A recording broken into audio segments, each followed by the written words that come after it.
Kahit saan ilagay si Jackie. Matulog ra jud siya og matulog. Di ba? Pag sakay siya, matulog. Pag sulod diri, matulog. So, ganun pala talaga ang mga senior dog. Kaso, ayan. Ang tao pag senior na wala na regla, sila meron. Kaya inis na inis ako. Ang daming mga lalaking dog sa labas. Iniihian nila yung bakod namin. Syempre, hindi naman mga babae lang nandito. May lalaki. Brownie, nagagalit. Bigla na lang akong magugulat, tatahol. Ang sakit-sakit sa tenga. Ewan ko ba, nag-e-echo yung boses nila. Siguro dahil yung bakod namin ni Sierro, ganun siguro yung kulog ang area. Which is di naman kulog talaga. Pero kumbaga, siguro ganun. Kaya nag-i-echo. Kaya masakit sa tenga, nagugulat ako. Ayan. Yan yung mga gawain niya lang. Iihi. Tapos, ganyan. Lilinis ng mga king-king, mga kuko. Tapos tutulog uli. Hindi kami makapaglakad. Ayoko kasing lumabas na may regla. Ang daming sumusunod na mga lalaki. Tapos, sita ako ng sita. Siyempre, hindi mo naman kaagad taboy. So, nauunahan na nila ako. Nadidilaan nila yung king-king ni Jackie. Paano kung yung laway nila may virus, kasi nga dito sa area may mga TVT na eh. Ay nako. Kaya hindi ko na sila nilalakad kapag may regla ganun. Hoy, panda!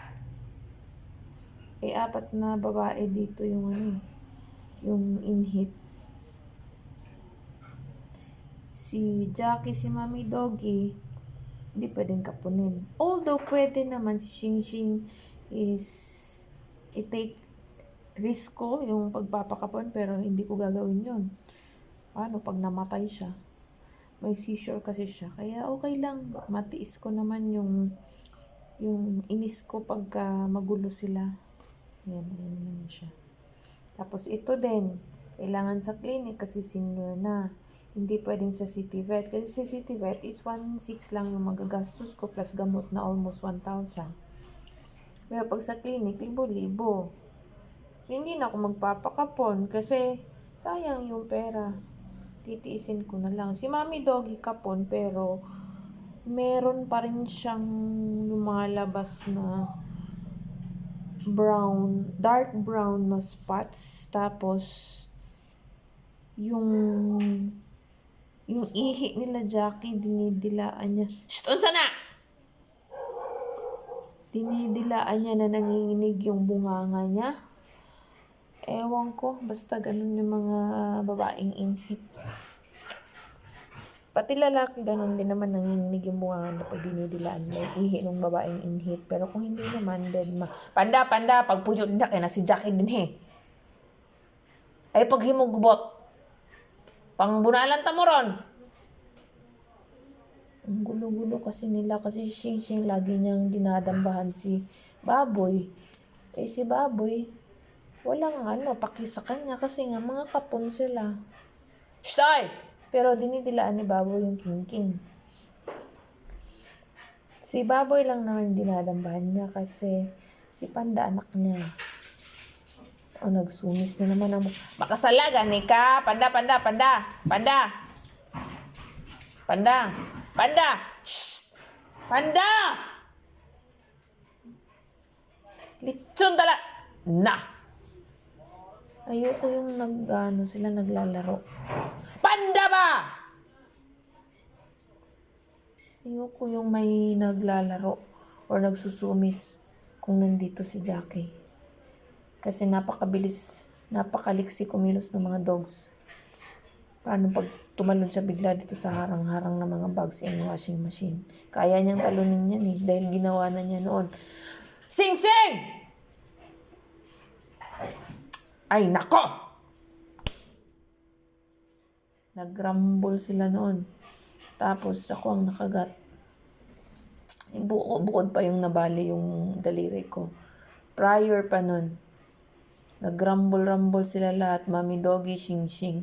Good thing na lang is itong dalawang lalaki, si Babot, si Panda, hindi nakikirumble. Silang tatlo lang mga babae nagrumble-rumble. Ay, nako. Ay, yan yan yung ano niya, paiba-iba ang itsura, di ba? Sa tagal kong nagdaldala, paiba-iba yung itsura. Umiikot siya dyan lang sa basahan. Tapos, pag tanghali naman, hindi siya pumapatong sa basahan. Kasi siguro mainit talaga. Doon siya sa floor. Dati, ilalagyan ko siya ng electric fan sa loob ng cage.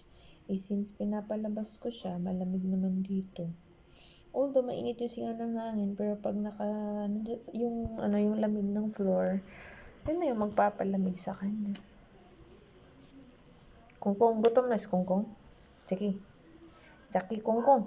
Gutom na ikaw. Oh, kaila din siya pangalan. Ano mo kaon? Kaon na bitaw ko yung nag-dog food. Yung problema mo, gutom? Pakon, taka. Sige ra kag pangitag kaon, tapos sige ra kag kalibang. Dagkor, bakit tae? Ngud-ngutak sa mong tae. Nakaka-high blood sila, pero pag hindi naman sila nagpasaway, wala. Happy kami. Kaya balance lang, balance. Kaya yun yung ano ng mga dogs. Ibabalansin niya yung ano mo, yung emosyon.